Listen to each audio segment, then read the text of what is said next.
Welcome to my MNT blog. তো এখন বাজে বিকেল 4:30, এখন থেকে আজকে ব্লগটা শুরু হচ্ছে, আবারও একটা নতুন ব্লগ। তো আজকে দুটো ব্লগে শ্যুট নিচ্ছি, একটা বাড়ি থেকে এসে খাওয়া দাওয়াটা করেছি, তো ওই পর্যন্ত একটা ব্লগ রেখেছি, আর তারপরে এখন থেকে আবার আরেকটা ব্লগ শুরু করছি। তো খাওয়া দাওয়া করে না একটু ঘুমিয়ে পড়েছিলাম, কারণ অনেক রাতে উঠেছি, সেই 3টের সময়। তো উঠে রেডি টেডি হয়ে চলে এসেছি, তো ভীষণ ঘুম পেয়ে গেছিলো, আরও পান্তা ভাত খেয়েছি, তার জন্য বেশি ঘুম পেয়ে গেছিলো। তো ঘুম থেকে ওঠার পরে বোন বলছে এখন স্নান করবে, তো বোন আর আমি এসছি পুকুর পাড়ে। বোন এখন স্নান করবে, আমি ওর সাথে একটু দাঁড়াবো। তো তোমরা দেখতে থাকো এখন থেকে আবারও একটা নিউ। তো দেখো, ভাই ফোন করেছিল, ভাইয়ের সাথে কথা বলতে বলতে বোন কোথায় চলে গিয়েছিল, এই যে চলে এসছে। তো আমি তো দাঁড়িয়ে আছি, তুই স্নান কর। আর হচ্ছে এই যে দেখো কি সুন্দর মাঠঘাট, চারিদিকে ভীষণ ভালো লাগছে। এখনো রোদ রয়েছে, দেখো কি সুন্দর লাগছে দেখো। আর এই পুকুরটাতে পিসিরা স্নান করে, এটা পিসিরদের একদম বাড়ির পিছনেই পুকুরটা। এই পাশেও দেখো কিন্তু একটা পুকুর রয়েছে, তবে এটাতে বোধহয় কেউ স্নান করে না, আর এইটাতে স্নান করে সবাই। তো চলো তোমাদেরকে একটু দেখিয়ে দিই, কি সুন্দর লাগছে দেখো।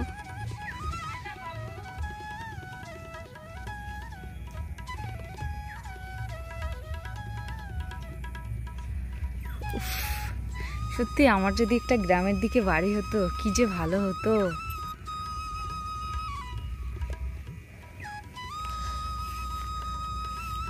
এখন তো মাঠঘাট জলে সব ভরে গেছে, চারিদিকে ধান চাষ হচ্ছে। আর যখন মানে জল থাকে না, মাঠটা পুরো শুকনো থাকে, তখন না আমি তো আগে আসতাম পিসি বাড়ি, এসে প্রায় 1 মাস 1.5 মাসও থাকতাম।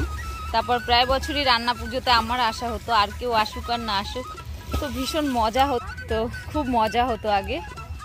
এখন ওই মজাগুলো ভীষণ মিস করি।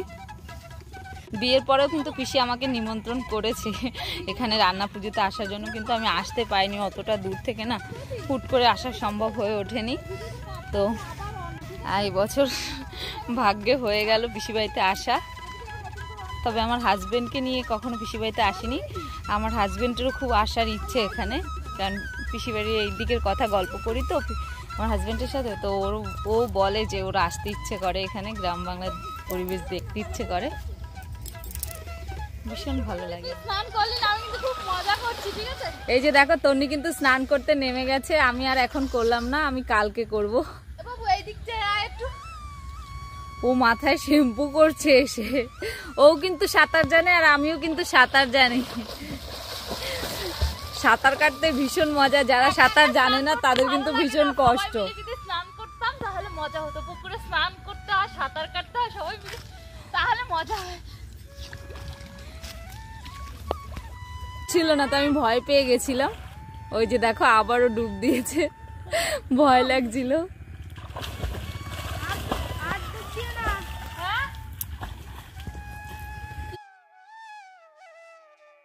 বোনকে ভিডিও শুট করে দিচ্ছে। এই আর স্নান করিস না, ওঠ এবার, ওঠ ঠান্ডা লেগে যাবে। ওঠ, মাকে ডাক দেবো আমি, আর তখন বসে স্নান করছিস। এই যে দেখো এখানের ঘাট, হ্যাঁ এবার নামবো, আমি পড়ে যাব না তো। না রে, আমি কালকে করবো। বাবা যদি পড়ে যাই,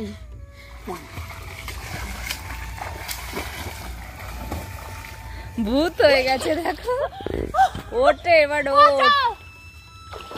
ওঠে, দেখো কত আনন্দ করছে, ও ইচ্ছে করে করছে, ও কিন্তু সাঁতার জানে, ভয় দেখানোর জন্য বলছে বাঁচাও বাঁচাও, আমাকে ভয় দেখাচ্ছে, বলছে বাঁচা দিদি বাঁচা, আমি মরে গেলাম। নাকে জল ঢুকে। আর এই যে দেখো বোন কোথায় কানের দুল খুলে রেখে স্নান করতে নেমেছে, ওর সোনার কানের দুল খুলে রেখে তারপর পুকুরে স্নান করতে নেমেছে। এই যে দেখো এটা হচ্ছে আমার বড় পিসির ছোট মেয়ের ছেলে, এটা হচ্ছে ছোট মেয়ের বড় ছেলে। এই তোর নামটা বলে দে সবাইকে। সুদীপ কি টাইটেল কি? ওর নাম হচ্ছে সুদীপ হালদার। আর তোর বাবার নাম? আর তোরা কয় ভাই বোন? এই তোরা কয় ভাই বোন? আর ভাইয়ের নাম কি? সুদীপ হালদার আর সন্দীপ হালদার, 2 ভাই এরা। তো ঠিক আছে, তন্নির কিন্তু স্নান করা হয়ে গেছে, এবার আমি বাড়ি চলে যাচ্ছি, ও আসছে আর সাথে আমার ওই দিদির ছেলেটা রয়েছে। তো আমি আগেই বাড়ি চলে যাচ্ছি, কারণ আমার ছেলে চিৎকার করছে, শুনতে পাচ্ছি। আর এখানে দেখো এই যে কত বড় একটা তেঁতুল গাছ, অনেক তেঁতুল হয়েছে, কিন্তু ভীষণ খেতে ইচ্ছে করছে, কিন্তু কে পেরে দেবে, তাই জন্য খেতে পারছি না। দেখি ওদেরকে বলে যে ওরা কেউ পারতে পারে কিনা, তাহলে একটু কাঁচা তেঁতুল খাবো। অনেক বছর হয় কাঁচা তেঁতুল খাইনি।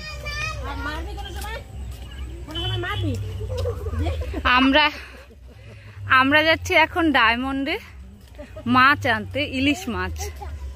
তো টোটো বুক করে এখন যাব ডায়মন্ডে আমরা। বসে বসে ঘাস খাচ্ছে। এই যে আমাদের 2টো টোটো বুক করেছে।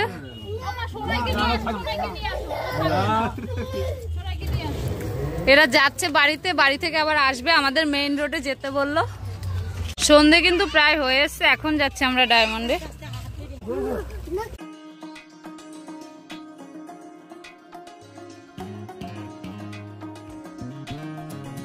সন্ধে হয়ে গেছে এখনো, কিন্তু দেখো ছাগলটা খাচ্ছে ঘাস। তো এই কিন্তু আমাদের টোটো চলে এসছে।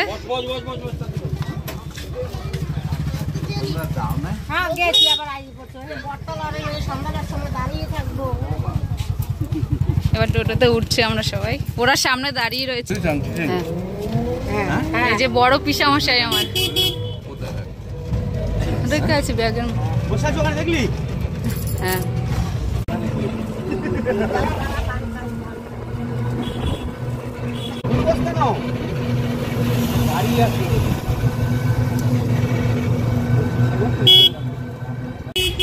তো এই যে দেখো আমার জামাইবাবু ছেলেকে মাজা তারপরে চিপস কিনে দিল।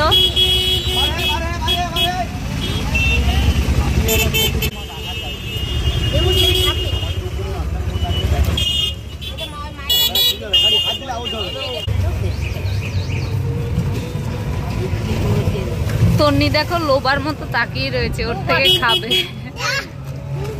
আর আমার ছেলে দেবে না।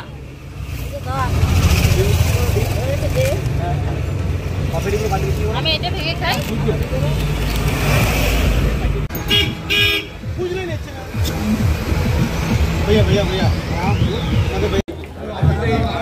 তো আমরা কিন্তু এখন মাছের আড়তে ঢুকে গেছি।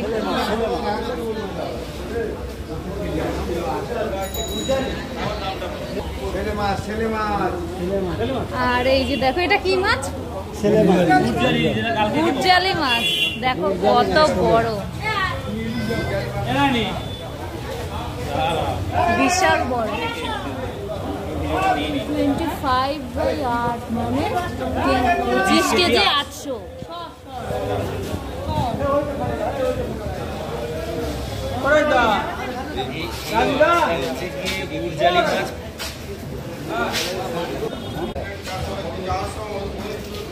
তো আমরা এখন নদীর ধারে যাব। এখানে মাছের আড়তে এখন অব্দি মাছ পছন্দ হয়ে ওঠেনি, এখন নদীর ধারের দিকে যাচ্ছে। আমরা এখন নদীর ধারে যাচ্ছি মাছ দেখতে। আর তোমরা তো দেখলে 25 কেজি 800 ওজনের একটা গুরজালি মাছ, বিশাল বড় মাছটা। তো এই যে চলো তোমাদেরকে একটু মাছগুলো দেখায়।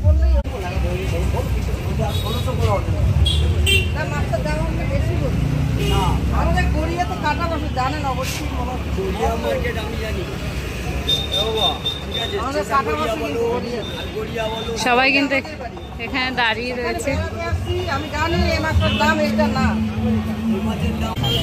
নদীটা দেখো শুধু একবার, চর পড়েছে দেখো, ভাটা হয়েছে।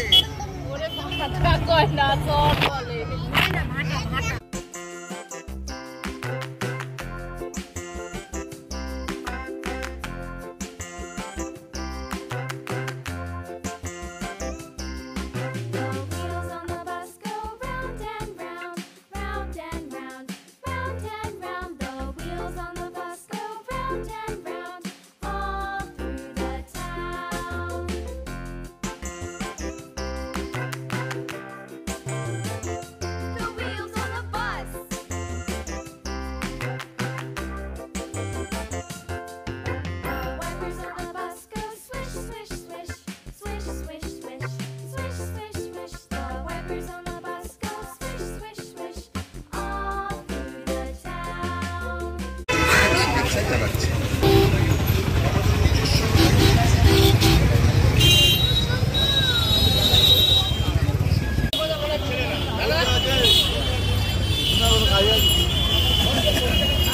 তো আমরা কিন্তু আবার আরেকটা মাছের বাজারে ঢুকেছি।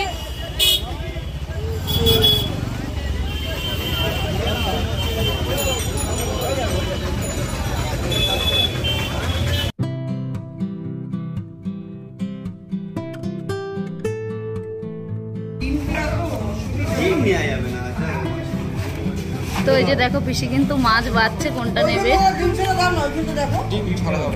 সব মাছে ডিম হবে?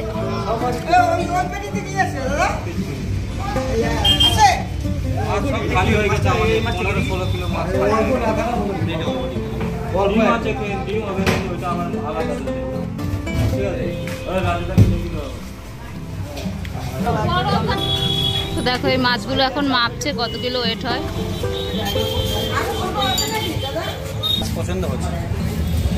তো আমি পিসামশাই যাইও সবাই বসে রয়েছি, মাছ কিনতে কিনতে আমরা ক্লান্ত হয়ে গেছি।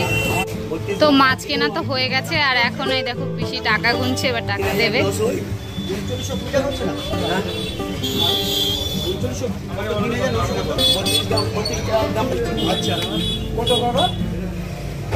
অবশেষে ইলিশ মাছ কিন্তু আমাদের কেনা হয়ে গেছে।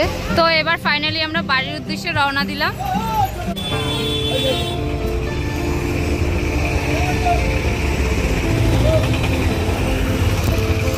আমাদের টোটো দাঁড়িয়ে রয়েছে আমার জন্য, বাড়ি চলে যাব তার জন্য।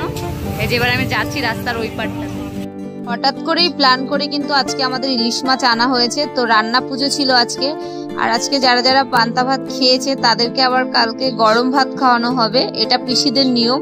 তো সেই গরম ভাতে সবাইকে সর্ষে ইলিশ খাওয়ানো হবে, তার জন্যই কিন্তু আজকে ইলিশ মাছ আনা হয়েছে। আর 4টে ইলিশ মাছ এনেছে, আর ইলিশ মাছগুলো কেটে এখন ফ্রিজে রেখে দেবে, যেহেতু কালকে সকাল সকালই রান্না বসিয়ে দেবে আর অনেক লোকজন আসবে।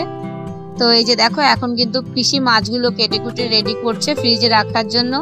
তো আজকের ভিডিওটা আমি এখানেই শেষ করছি। যদি ভিডিওটা ভালো লেগে থাকে তাহলে একটা লাইক কমেন্ট শেয়ার করে দিও, আর এভেন্টি ব্লগে যদি প্রথম এসে থাকো তাহলে প্লিজ একটু সাবস্ক্রাইব করে দিও। দেখা হচ্ছে অন্য কোনো নতুন ভিডিওতে অন্যভাবে। ততক্ষণ সবাই ভালো থেকো, সুস্থ থেকো। আজকের মতো টাটা। আর দেখো মাছগুলো কাটছে আর আমরা বসে বসে গুনছি, হ্যাঁ, যে ক পিস হলো আর কতজন লোকের আয়োজন করা হয়েছে, সবার হবে। তো টাটা, বাই, ভালো থেকো।